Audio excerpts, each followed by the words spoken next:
La touche qui change tout. La touche qui change tout. La touche qui change tout. Si on parle de la touche qui change tout, ce qui sous-entend qu'il y a des touches qui peuvent ne rien changer.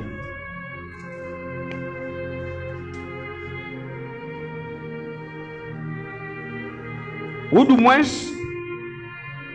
qu'avant qu'il n'y ait un changement, il doit avoir de toucher. Et nous voyons cette histoire impressionnante dans le Nouveau Testament, dans le livre de Marc. Nous lisons son chapitre 5 à partir du verset 25. Marc chapitre 5 à partir du verset 25 qui dit ceci. Oh, il y avait une femme atteinte d'une perte de sang depuis 12 ans. Elle avait beaucoup souffert entre les mains de plusieurs médecins. Elle avait dépensé tout ce qu'elle possédait et elle n'avait trouvé aucun soulagement.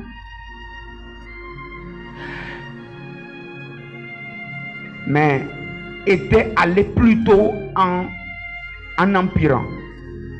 Ayant entendu parler de Jésus, elle vint dans la foule par derrière et toucha son vêtement. Car elle disait, si je puis seulement toucher ses vêtements, je serai guéri. Au même instant, la perte de sang s'arrêta et elle sentit dans son corps qu'elle était guérie de ce mal. Le verset 30. Jésus connut aussitôt en lui-même qu'une force était sortie de lui et se retourna au milieu de la foule et dit, qui a touché mes vêtements? Ses disciples lui dirent, tu vois la foule qui te presse et tu dis qui m'a touché? Il regardait autour de lui pour voir celle qui avait fait cela. La femme effrayée et tremblante, sachant ce qui s'était passé en elle, vint se jeter à ses pieds et lui dit toute la vérité. Mais Jésus lui dit, ma fille, ta foi t'a sauvée.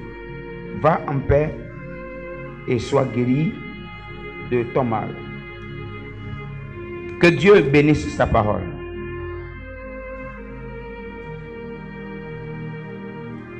Nous voyons une histoire merveilleuse. Une histoire très riche. Interprétée par plusieurs, prêchée par plusieurs, enseignée par plusieurs. Et je l'ai prêché il y a plusieurs fois. Jusqu'à ce que Dieu me donne une lumière particulière sur ce verset. Je voudrais apporter cette lumière à chacun de nous ce matin.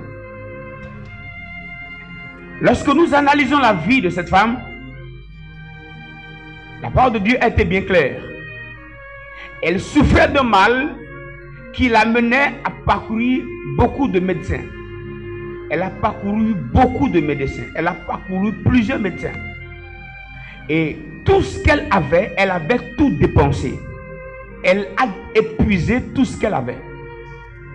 Et la parole de Dieu va jusqu'à dire qu'elle a souffert entre les mains des médecins. C'est-à-dire, même les médecins la faisaient plus souffrir. Ce qui voudrait dire, en griffe, les méthodes de guérison qu'utilisaient certains médecins la rendaient la vie compliquée. Mais elle poursuivait toujours la guérison. Elle voulait toujours mieux se retrouver.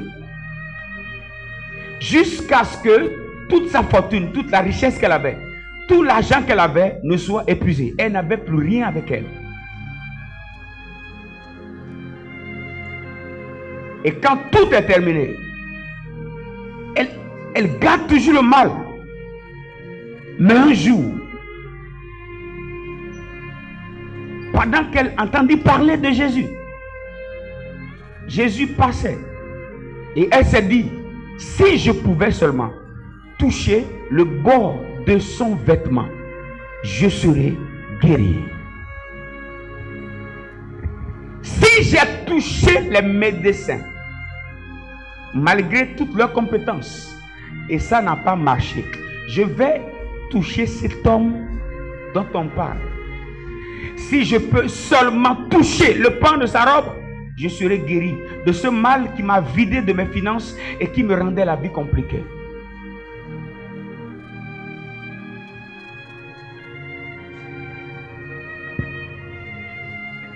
Et pendant qu'elle a touché le bord de son vêtement, elle a retrouvé sa guérison. Et Jésus sentait en lui qu'une force l'a quitté. C'est pourquoi Jésus dit, qui m'a touché? Parce que la Bible dit, il a reconnu qu'une force est sortie de lui. Et on peut remarquer que la force est sortie de Jésus sans le consentement de Jésus. C'était pas Jésus qui a permis à la force de sortir, mais c'était par l'action de la femme que la force était sortie. Jésus demande qui l'a touché. Et les disciples pouvaient répondre et dire, Jésus, comment tu peux dire qu'il m'a touché? Malgré toute la garde sécuritaire, il y a des personnes qui brisent le protocole et qui te touchent. Plusieurs sont en train de te toucher. Plusieurs essayent de te toucher. Mais comment tu peux dire qu'il t'a touché? Plusieurs te touchent. Plusieurs personnes t'ont touché. Jésus dit non. La touche dont je parle est une touche particulière. Pourquoi? Parce que derrière cette touche, il y avait une soif.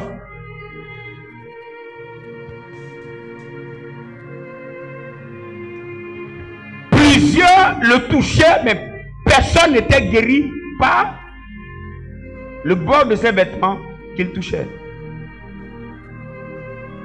Pourquoi? Parce que la femme l'avait touché d'abord de tout son cœur.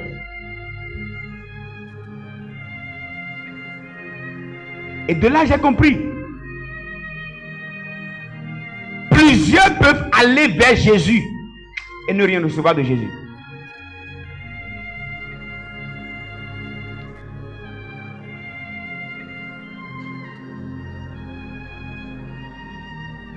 Plusieurs touchaient Jésus physiquement, mais ne touchaient pas Jésus spirituellement. Plusieurs même.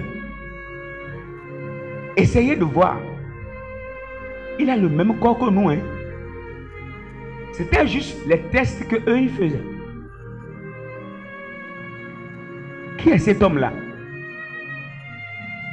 D'autres allaient essayer de voir, mais il a aussi les os comme nous. Donc ce n'était pas dans la quête de recevoir une chose particulière de Jésus. Mais c'était juste pour essayer de voir comment il était, qui il était. Mais ce qui a tout changé, c'est le cœur de cette femme qui a touché Jésus.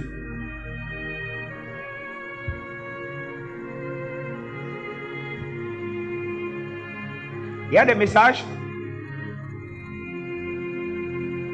qui, avant de les prêcher, je me les prêche d'abord. Lorsque je me suis prêché ce message, je me suis rendu compte que j'ai fait beaucoup d'erreurs.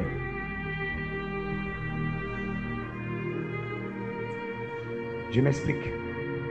Lorsque vous regardez la vie de cette femme, vous pouvez remarquer et conclure qu'on ne peut jamais toucher Jésus et rester la même personne. Celui qui touche réellement Jésus ne peut jamais rester la même personne. Le drame, c'est quoi? Beaucoup viennent à l'église, mais ne touchent pas Jésus avant de rentrer. Beaucoup viennent au culte, mais ne touchent pas Jésus avant de rentrer. Beaucoup viennent prier, mais ne touchent pas Jésus avant de rentrer. Même dans nos maisons, plusieurs fois nous prions, mais nous ne touchons même pas Jésus dans nos prières avant d'arrêter la prière. La touche qui change tout, c'est la touche par laquelle ta vie même a été déjà affectée.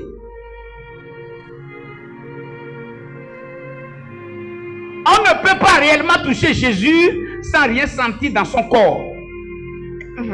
Alors tu vas me demander si la vie spirituelle dépend des sens physiques. Non. Et oui, à la fois. Parfois, il y a des choses que nous sentons dans nos corps qui prouvent qui prouvent que Jésus nous a touchés ou qui prouvent qu'on est entré dans la présence de Dieu.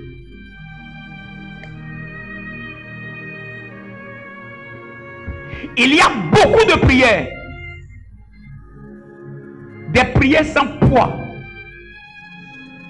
Il y a beaucoup d'adoration sans vraie spiritualité. Comment est-ce qu'on peut toujours parler à Jésus et on n'a jamais eu de résultat depuis des années? Je me pose cette question. Comment est-ce qu'on peut vouloir un miracle de Jésus depuis des mois, depuis des années et on n'a jamais reçu? Qui est ce Jésus-là? Depuis quand il devient un peu bizarre, depuis quand il devient infidèle? Écoutez-moi ce matin. Si on le touche réellement, il y a toujours une perte de sang qui s'arrête. Il y a toujours un problème dans ta vie qui doit s'arrêter si tu le touches réellement. Si dans ton intimité, ton temps d'intimité personnelle, toutes les fois qu'on peut toucher Jésus, il y a toujours un problème qui est obligé de s'arrêter.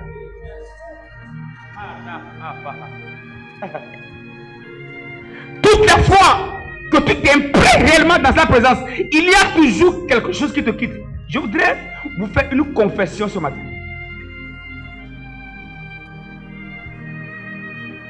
J'ai beaucoup prié, c'est profond. Écoutez.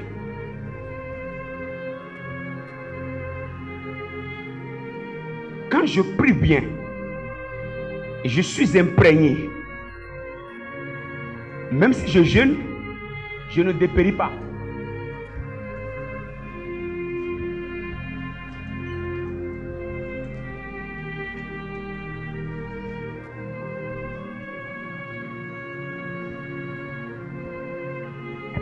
Notre esprit est tellement nourri de sa présence.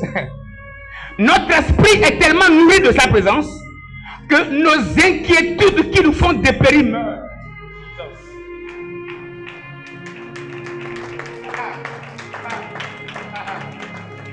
Parfois même tu manges tout le temps et tu dépéris. Ce qui te fait dépérir, ce n'est pas d'abord le problème. Ce qui te fait dépérir, c'est que ton esprit n'a pas été nourri. Si on entre réellement dans sa présence, il y a des facultés de ton corps qui sont affectées. Écoutez-moi les amis, on ne peut pas réellement toucher Jésus sans qu'une perte de sang ne s'arrête. J'ai remarqué que plusieurs fois, j'ai dépéri en vain. Est-ce que vous savez qu'il y a beaucoup de prières que nous faisons qui ne sont pas profondes? Il y a beaucoup de prières que nous faisons avec des inquiétudes. Toutes les prières que nous faisons avec des inquiétudes ne sont pas productives. Toutes les prières que nous faisons avec la peur, ces prières ne produisent rien. La prière qui produit, c'est la prière par laquelle tu ressens que le fardeau que tu as apporté dans la présence de Dieu, tu l'as réellement déposé.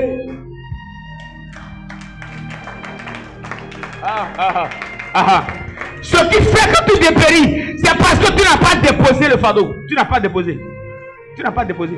Sinon, si tu avais déposé, qu'est-ce qui allait te retirer ton sommeil?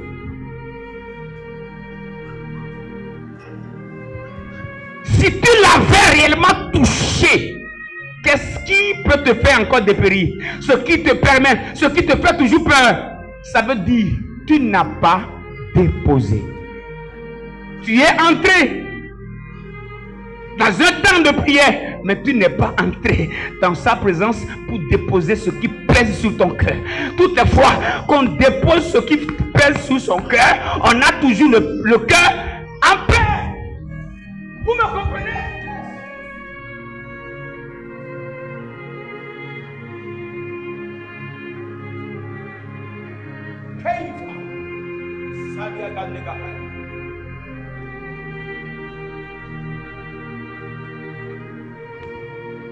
La touche qui peut tout changer, c'est la touche par laquelle le cœur est ancré. On est réellement entré. Et la preuve que tu es entré dans la présence de Dieu, c'est quand on n'a plus envie de sortir.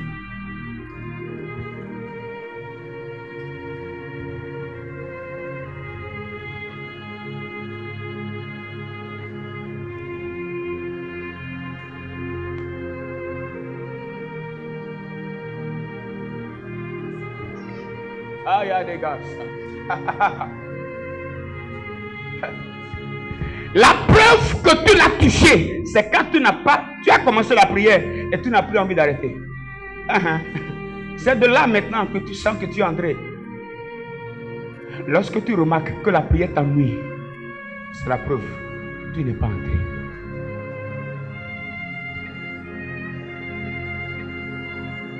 Et tout ce qui fait qu'on peut être découragé, déçu à l'église, nous n'entrons pas dans sa présence et nous ne le touchons pas. Parce qu'on ne peut jamais le toucher et rentrer avec une perte de sang.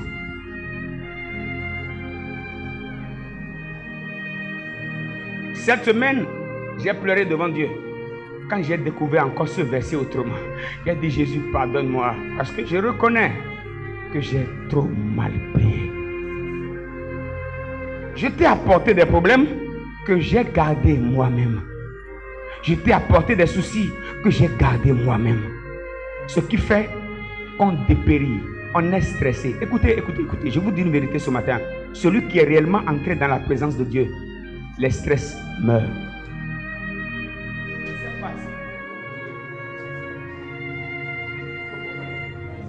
Vous comprenez?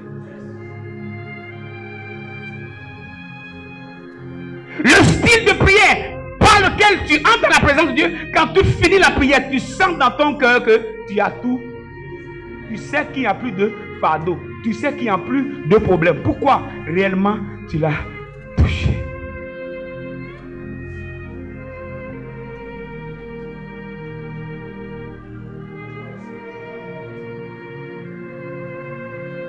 Donne-moi la grâce et fais-nous grâce. Tu fais toujours partie de ceux qui réussissent à sérieusement te toucher.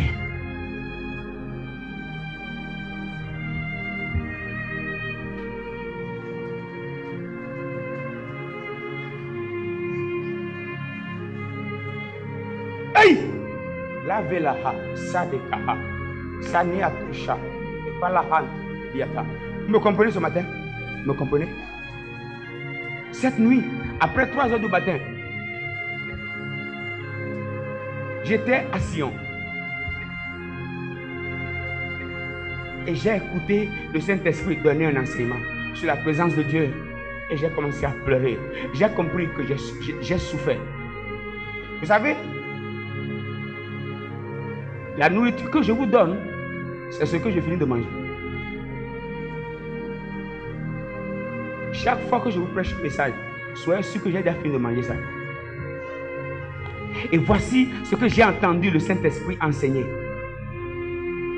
J'avais comme impression que j'étais allé entrer dans une école et il enseignait. Et j'ai entendu dans mon esprit, la présence de Dieu est le laboratoire qui sait combiner des particules pour donner un certain résultat.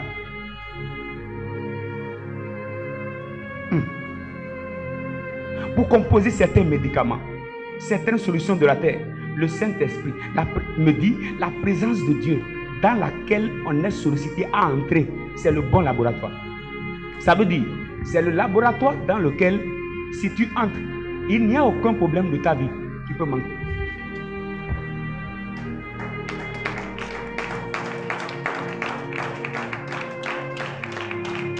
Voilà pourquoi Satan ne veut pas que tu entres dans la présence de Dieu. Il n'aime pas ça. Il n'aime pas. Il veut que ton adoration soit superficielle. Il veut que tes prières soient superficielles. Parce que aussi longtemps que tu seras superficiel, tu ne le toucheras pas. Et aussi longtemps que tu ne le touches pas, ton problème ne sera jamais résolu. Ta perte de sang peut faire 12 ans. Ce n'est pas les années de perte de sang qui influencent Jésus. Tout ce qui influence Jésus, c'est la touche.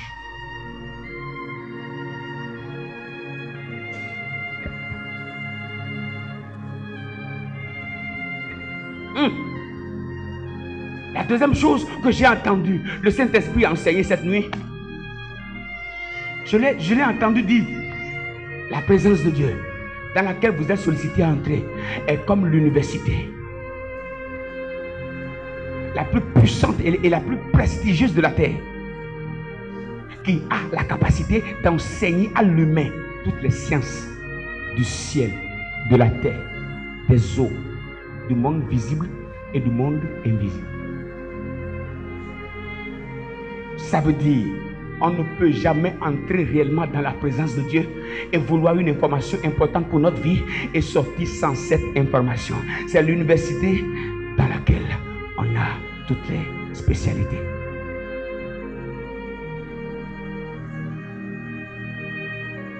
La présence de Dieu. Est-ce que je peux arrêter un jour de vous parler de la présence de Dieu? Jamais. Le Saint-Esprit m'a dit, il dit, la présence de Dieu, c'est comme le centre hospitalier le plus puissant, le plus compétent de la terre, dans lequel vous entrez, et quel que soit le mal que vous avez, le spécialiste de ce. Le spécialiste de ce cas est dans ce centre, et tu ne peux pas entrer, et on va te dire, on va te référer ailleurs. Là, dans la présence de Dieu, il y a tout ce qu'il faut pour nous traiter. Si tu sors sans traitement, c'est que tu n'es pas entré. Tu n'es pas entré. Tu n'es pas entré. Tu n'es pas entré. Si tu sors sans traitement, c'est que tu n'es pas entré. Voilà pourquoi Satan n'aime pas que nous entrions dans la présence de Dieu et que nous touchions Dieu. Lorsque je suis en train de parler, si tu sens que le Saint-Esprit te dit même couche-toi, couche-toi. Peut-être il veut faire un traitement sur ton corps. Si tu sens que tu dois prier en langue, ne me regarde pas, prie en langue.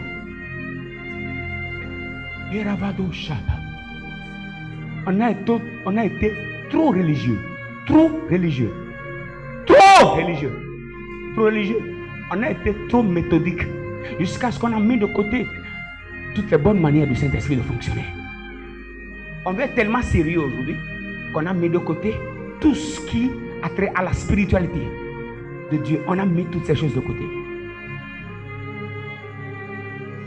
Et le drame, il y a beaucoup de chrétiens qui se croient tellement spirituels alors qu'ils sont déjà morts il y a longtemps. Je vous ai dit ici, le monde spirituel, Sion, et là-bas, Sion est comme une chaîne de télé qui est toujours en mouvement. Il y a toujours de nouvelles informations. Si tu as été dans la présence de Dieu il y a 10 ans, ça veut dire tu as l'ancienne information. Il y a plus d'avancées dans le monde spirituel que d'avancées dans le monde technologique. Si ton WhatsApp a besoin d'être mis à jour, ton esprit a besoin d'être mis à jour. Voilà pourquoi moi je n'aime pas marcher avec les chrétiens qui parlent de ce que Dieu a fait avec eux il y a 30 ans. Dis-moi ce que Dieu fait avec toi aujourd'hui.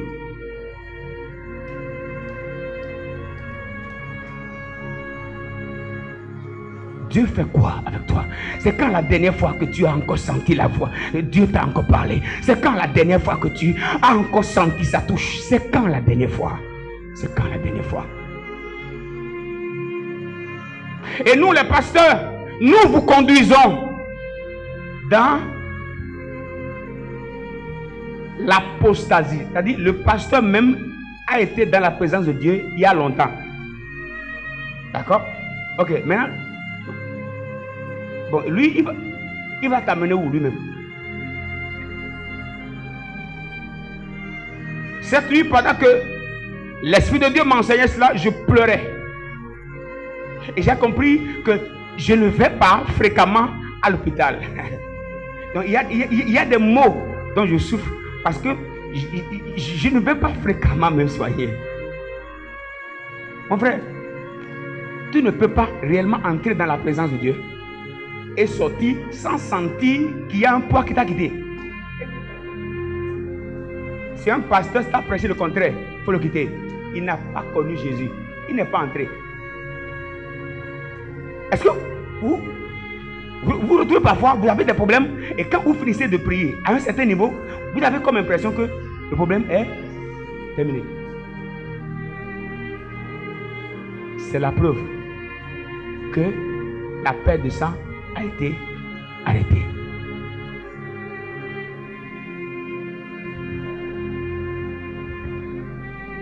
On peut avancer? Dites avec moi avant Saint-Esprit. Dis encore avant Saint-Esprit. Écoutez-moi bien ce matin. Il n'y a aucune maladie qui peut résister au toucher qui vient du cœur. Il n'y a aucun problème qui soit assez puissant pour résister à ça. 12 ans de maladie et une seule touche, paf, c'est coupé. Écoutez-moi bien, vous n'avez aucune idée de ce que Dieu est capable de faire dans ce cas.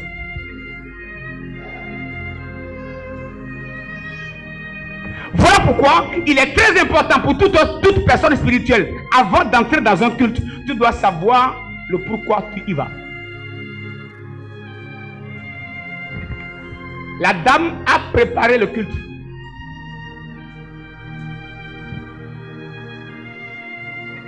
Elle dit, si seulement si je vais, et si seulement je le touchais, je dois avoir tel résultat. Elle a prié, elle s'est préparée avant de partir. Je te pose une question. Tu es venu comme ça? Ok, si tu es venu comme ça, tu t'attends à quoi? La dame, cette femme s'est préparée avant de toucher Jésus. Elle savait ce qu'elle cherchait. Je te pose une question honnête ce matin. Est-ce que tu sais réellement le pourquoi tu es là? Tu es juste là pour l'adorer, ou bien tu es là pour qu'une perte de sang soit suspendue? Elle a préparé la rencontre. Je vais vous dire une vérité.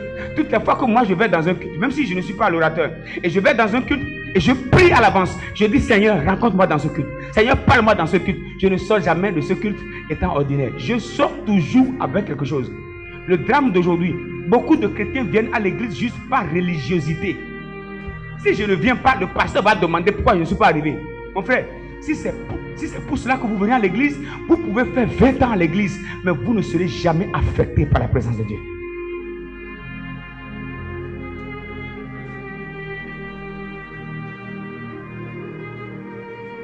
Une seule rencontre avec Dieu a le pouvoir d'arrêter un problème que tu as trimballé depuis plus de 20 ans. Et ce matin, je voudrais t'annoncer, ce n'est même pas Dieu qui m'a dit. Par le pouvoir et la stabilité des Écritures, je crois ce matin que la touche de Dieu, il y a ce matin un problème que tu as trimballé depuis 20 ans, depuis 30 ans, depuis 50 ans. Et ce problème peut s'arrêter ce matin. Amen. Tu n'as pas compris. Tu n'as pas compris. Tu n'as pas compris. Tu n'as pas compris. Ce problème peut s'arrêter ce matin. Amen. Ça peut s'arrêter ce matin. Est-ce que j'ai bien parlé? Je n'ai pas bien parlé. Ce n'est pas que ça peut s'arrêter. Ça doit s'arrêter. Ce matin, si seulement tu peux le toucher, il y a quelque chose de ta vie qui sera changé.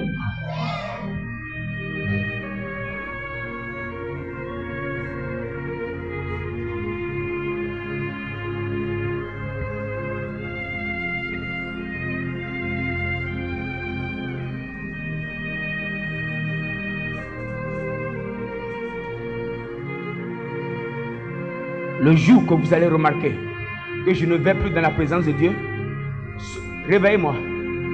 Si vous me réveillez, je refuse de me réveiller. Dites-moi que vous êtes en train de partir. Lega, jamais attaque diagaba. Ibrandovos kiridia. Quelle présence de Dieu je sens dans cette salle ce matin? Je sens la main de Jésus dans la salle.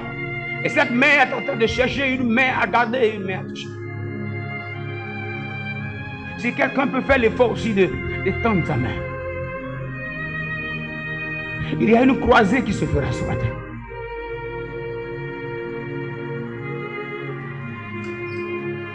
Il est égal.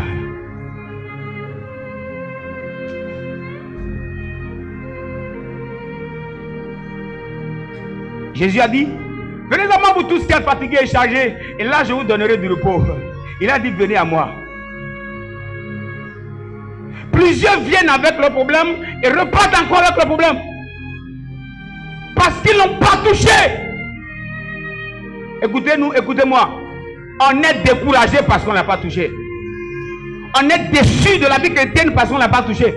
On ne peut pas toucher Jésus et ne pas avoir de solution. Ce n'est pas possible.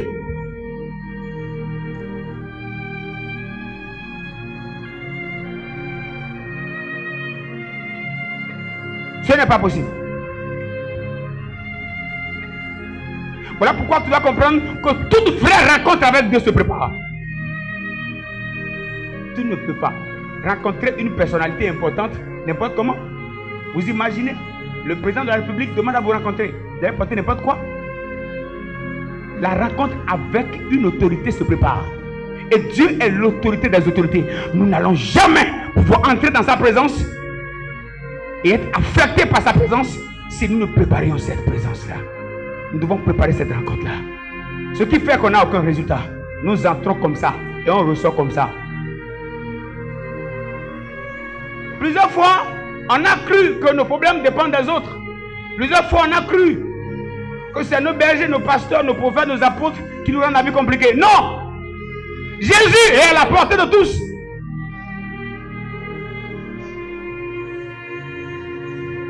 Si toi aussi, tu peux seulement le toucher.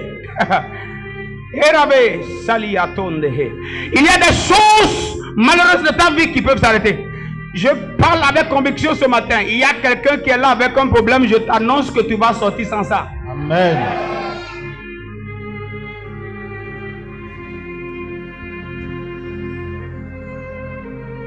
Elle a prié. Vous allez remarquer, Zachée voulait voir Jésus.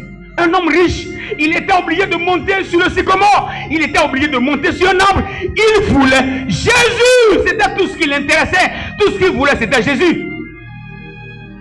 Et remarquez le jour-là, Jésus s'est arrêté sous l'arbre. Parce qu'il sentait qu'il y avait une touche particulière qui venait vers lui. Il s'est arrêté, il dit Zachée, descends. Il dit aujourd'hui le salut va entrer dans ta maison. Écoutez-moi bien. On ne peut pas toucher Jésus et rester la même personne. Le jour-là, la vie est entrée dans la maison de Zachée. Quel christianisme avons-nous aujourd'hui? Nous remplissons les églises et nous vidons les églises. Nous rentrons, nous venons, nous rentrons. Nous venons, nous rentrons. Nous venons, nous rentrons. Découragement sur découragement. Dépression sur dépression. Arrêtons. Nous n'entrons pas dans sa présence. Nous entrons à l'église, mais nous n'entrons pas dans sa présence. Si nous pouvons seulement entrer dans sa présence, nous allons sortir légers.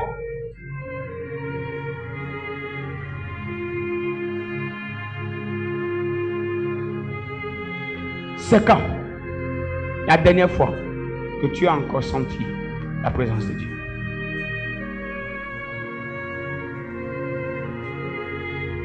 Vous avez remarqué, même lorsqu'on vient à l'église et on veut prier, il y a des personnes qui sont là. Il y a l'adoration, il y a des personnes qui sont là pour regarder comment l'autre est en train de pleurer. Comment l'autre est en train de crier. Il est juste là à regarder la vie de l'autre. Hein? Il est à genoux. Elle pleure même. Qu'est-ce qu'il a fait pleurer? C'est quoi toi ton problème? Touche Jésus toi aussi.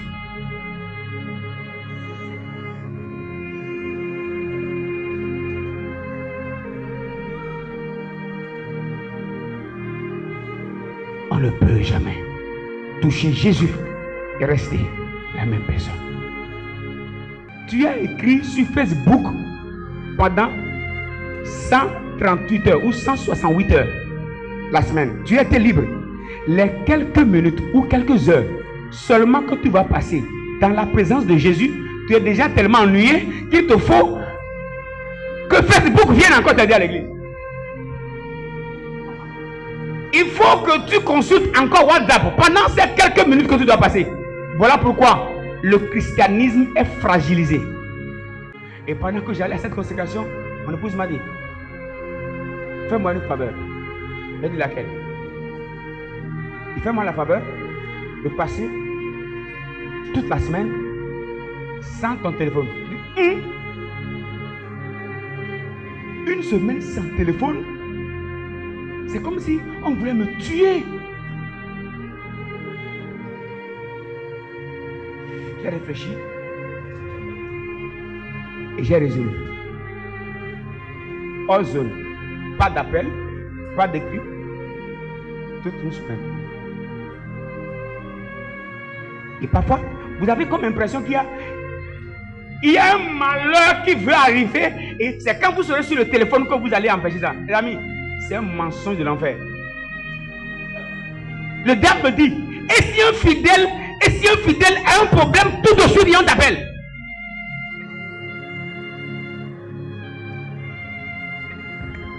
Je regarde le téléphone.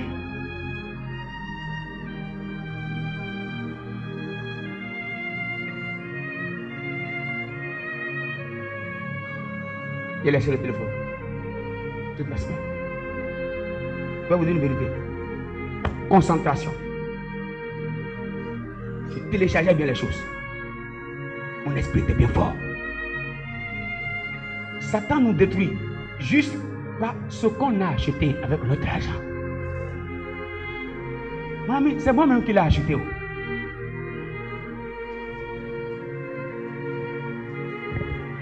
Lorsque Dieu devient ta vraie source, il y a des inquiétudes que tu confies à Dieu et tu te reposes. J'ai dit, Seigneur, entre tes mains, je remets tous les papas de l'église, toutes les mamans, sans exception, tous les enfants, leur vie, leur foyer, leurs activités. Je dépose tout entre tes mains et j'éteins mon téléphone. Dites-moi, soit Dieu les gère ou je les gère. Qu'est-ce qui va bien marcher? Ah, tu n'as pas compris.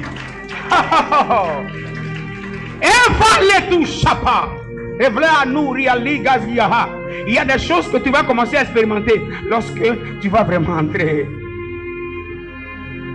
Il y a des inquiétudes que tu gardes, que tu n'as jamais résolues. Tu l'as gardé, tu ne l'as jamais résolu. Tu as toujours veillé sur des personnes qui n'ont jamais été sécurisées. Alors je voudrais te conseiller ce matin, laisse tes affaires à Dieu et repose-toi. Je vais vous dire une chose. Le leader ne dit pas tout. Tout ce qu'il vit. Cet accouchement, je ne l'ai jamais vu. Moi, je quitte la maison pour l'église. Je dois passer plusieurs jours à l'église. Et à un moment donné, personne n'était à la maison. Maman seule, Israël et Eden. Une femme enceinte.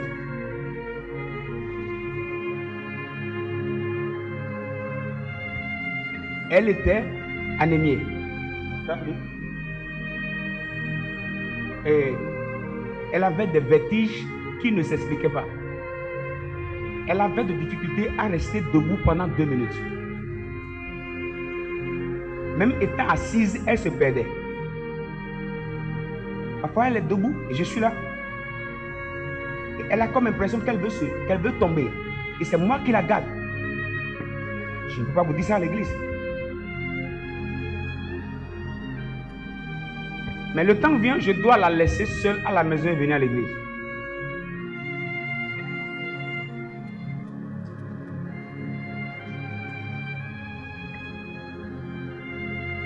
Je fais le dur. Non, mon Dieu te garde. Tu es sous l'alliance. Dis non, tu es sous alliance. Je la mets tellement confiance. Tu es sous alliance. Dans notre alliance, il n'y a pas. On ne tombe pas. On ne meurt pas. Je lui ai dit, tu n'es pas un chien pour mourir. Tu es tellement gardé. Oublie tout. Tu es gardé. Et je me souviens de quelques jours. Je la voyais mal à l'aise. Que je devrais aller à l'église.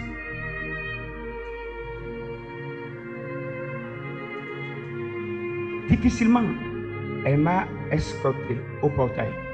Elle a fermé le portail. Tout mon cœur battait. La voix me dit, si tu sors aujourd'hui, attends-toi à tout.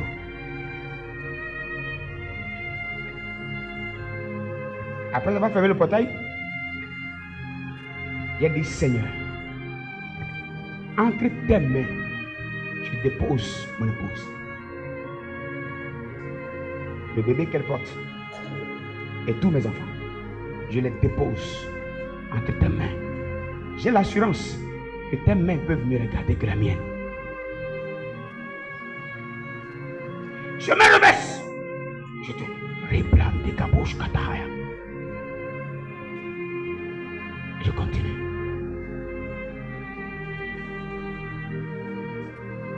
Lorsque tu apprends à compter sur Dieu, il y a des inquiétudes inutiles de ta vie qui vont mourir. C'est ainsi qu'il y aura des grands témoignages que tu pourras commencer à raconter. Au début de notre mariage, on a eu un souci.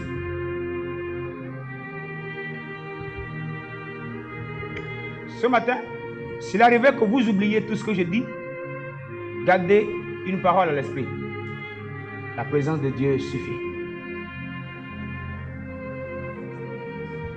Quand elle est malade, même quand les enfants sont malades, elle remarque d'une manière un peu bizarre que j'ai comme impression de ne pas me soucier de ça.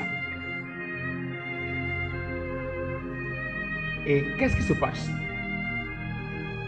Quel que soit le degré de la maladie, je vous ai parlé ici, il y avait Israël qui devrait être opéré. J'ai été à l'hôpital, le médecin m'a dit, si on ne l'opère pas dans les 72 heures, c'est possible que vous perdiez votre enfant. Et sorti de l'hôpital, j'ai garé. Je suis entre continuer pour l'opération ou bien rentrer à la maison. Et elle m'a dit, on fait comment? On va à l'hôpital, on l'opère, on fait comment? Je suis resté là. J'ai dit, mon argent ne remplit pas les hôpitaux. Moi, mon argent, c'est pour aider les gens. C'est pour semer à l'église. Mon argent ne fait pas cette opération. Reverse. Je suis rentré à la maison. Mon enfant pleure. Il Père, au nom de Jésus, entre tes mains, je dépose cet enfant.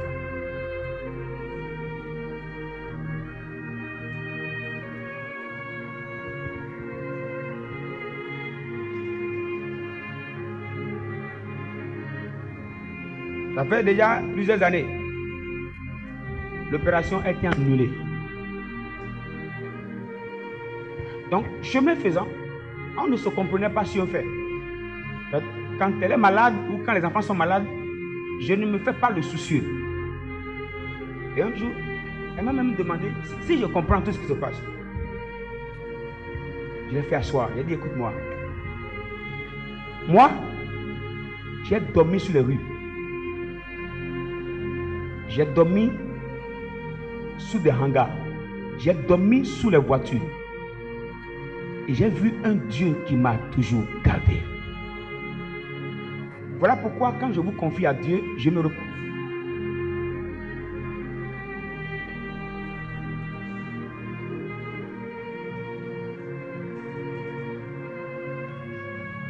Elle peut être en train de tousser avec grossesse. Elle tousse quand je me réveille. Au nom de Jésus, je te déclare guéri. Amen. Je dors. Je lutte même pour que le bruit ne me réveille pas. Tu sais pourquoi? J'ai confié ça à quelqu'un qui peut mieux gérer que moi. Il m'a dit, tu ne m'aimes pas. Il dit, je t'aime trop. La meilleure manière de te prouver que je t'aime, c'est de te confier à celui qui peut mieux prendre soin de toi. Aïe, aïe, aïe, aïe. Je voudrais réveiller la foi de quelqu'un ce matin. Aimons la présence de Dieu. L'anglais doit ressortir en sa main. Nous, nos coups doivent ressortir en sa main. La maison dans laquelle on avait habité, il y avait la femme du propriétaire. Un jour, on était là. Elle commence à crier. Au secours, au secours. On a couru, on est descendu. L'enfant est parti. Son seul garçon. Et elle paniquait. Elle voulait même se déshabiller.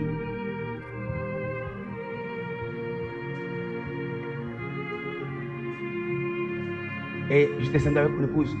On a pris l'enfant. Elle dit, madame, moi, on m'appelle Pasteur Blaise Mézi. Donnez-nous ce dossier, nous on va vous gérer ça.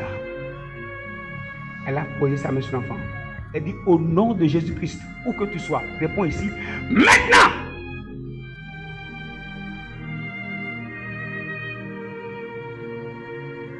Automatiquement, l'enfant revient. Tiens. Je ne sais pas pourquoi quand les mots reçus souvent, c'est chien.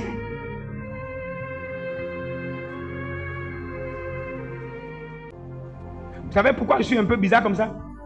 Les amis, j'ai testé le nom de Jésus, ça a marché.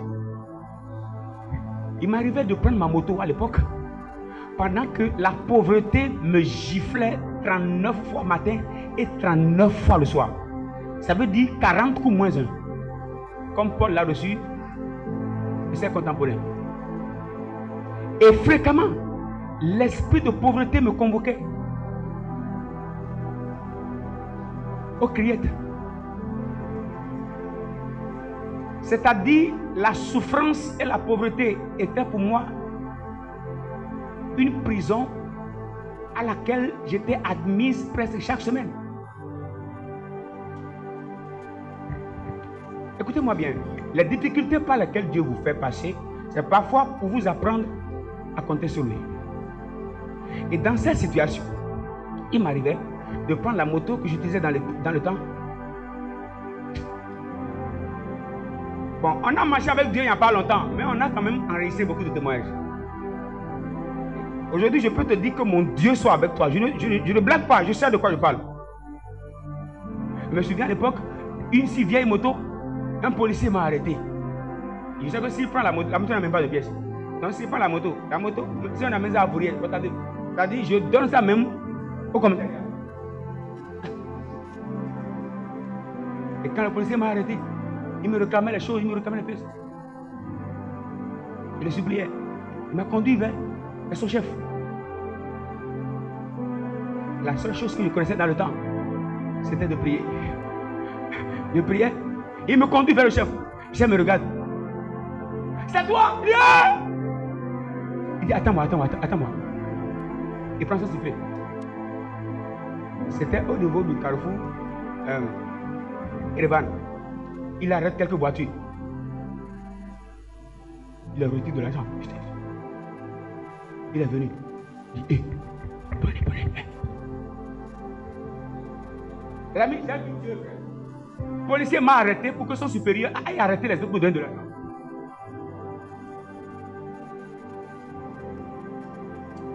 Merci pour le gars là qui m'a arrêté.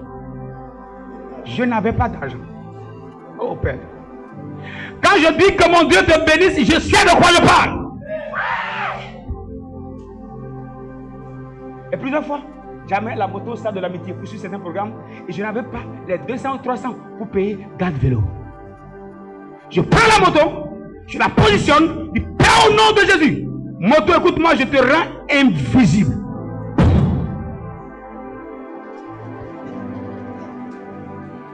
Si je dis que mon Dieu te garde, il ne faut pas avoir peur. Je sais de quoi il parle. Écoutez-moi bien. La moto peut rester là du matin au soir. On peut voler même moto au garde-vélo. La mienne, on ne la touche pas. Un jour, c'était un programme de Renard Bonquet. Le dernier programme là, avec la moto. Et j'ai garé, j'ai fini de prier. Je voulais partir. Et un monsieur qui m'a dit, hey, faut enlever ta moto de là. Va au garde-vélo. Il dit non. De moi, ma moto, on ne la vole pas. M'ti avec toi, quelqu'un de roux moi bébé fille.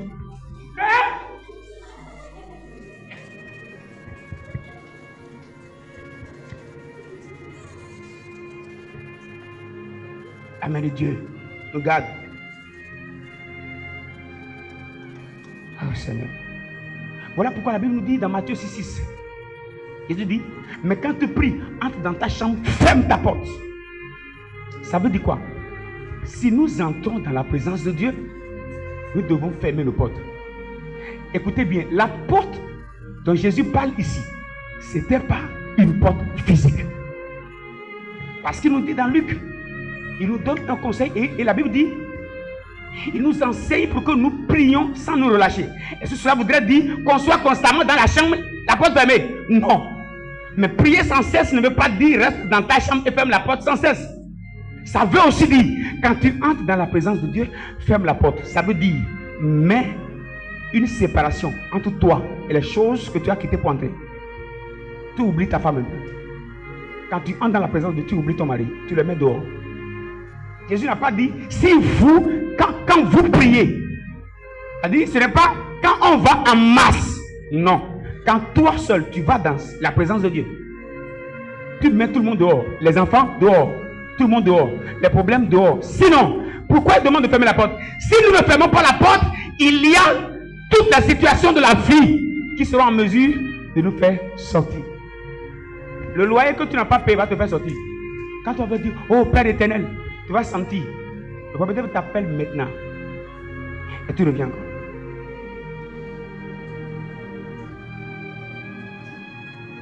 Ça veut dire que tu n'as pas fermé la porte. Tu es marié, ou bien tu viens te marier. Et tu essaies, ça ne marche pas. Quand tu commences à dire, oh Père, oh Dieu 3 fois 5, il y a un gars qui te dit, cette histoire, tu finiras cette histoire en prenant un pain. C'est ça le magicien. Tu n'as pas fermé la porte. Quand tu fermes la porte, tu n'as plus accès aux voies extérieures. Tu es seulement concentré sur ce qui se passe à l'intérieur entre toi et ton Père qui est dans le lieu secret. Voilà pourquoi la dame, cette veuve qui a eu l'expérience de la multiplication de l'eau et de l'huile, Élisée lui a dit, quand tu entres dans ta chambre pour multiplier, ferme ta porte. Si tu ne fermes pas la porte, il y a toutes les voies qui te feront sortir. Est-ce que vous savez que c'est souvent quand on veut entrer dans la présence de Dieu, qu'on se souvient de toutes les choses qu'on avait oubliées? Vous êtes là? Vous êtes là? Non, répondez-moi bien. Vous êtes là? Est-ce que vous savez que tous les problèmes qu'on a oubliés, quand on veut entrer dans la présence de Dieu, on commence maintenant à s'en souvenir? Mais je vous pose une question. Quel est cet esprit qui te laisse toujours, et c'est seulement quand tu entres là qu'il vient avec l'agenda de tes problèmes? Satan n'aime pas que nous entrions dans la présence de Dieu. Il veut toujours nous faire sortir. Voilà pourquoi on doit chaque fois fermer la porte. Quand un problème veut te rappeler qu'il est là, tu lui dis, tu es dehors.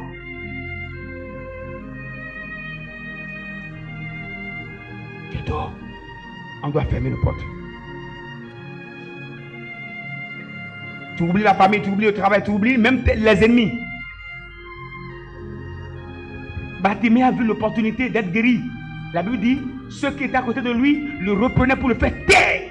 Chaque fois qu'on est à l'approche de notre miracle, il y a toujours des voix qui crient à côté pour qu'on ne les obtienne pas.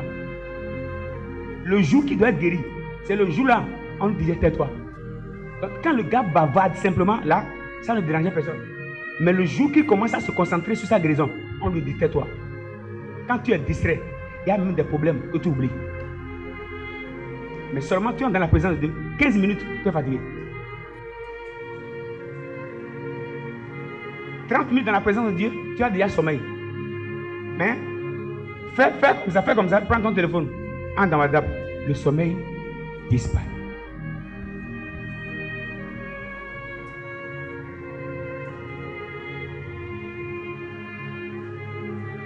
Satan n'aime pas que nous entrions dans la présence de Dieu. Il n'aime pas qu'on le touche. Il n'aime pas qu'on touche Jésus.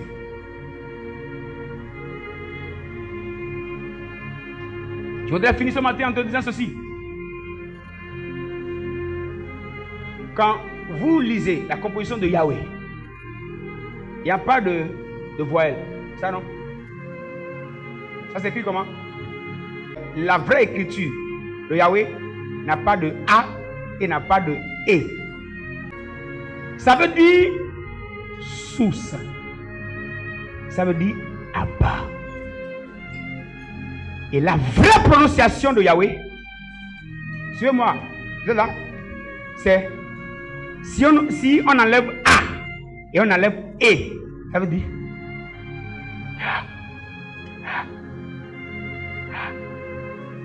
la fin dit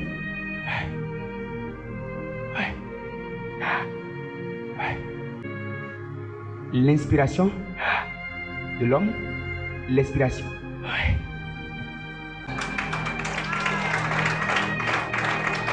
Le jour que Yahweh sort de ta vie s'arrête. Si tu négliges ta source, tu vas vivre sans ressources. Voilà pourquoi n'oublie pas ce matin, aussi longtemps que tu vas toucher Jésus, les pertes de sang vont s'arrêter. Que Dieu te bénisse.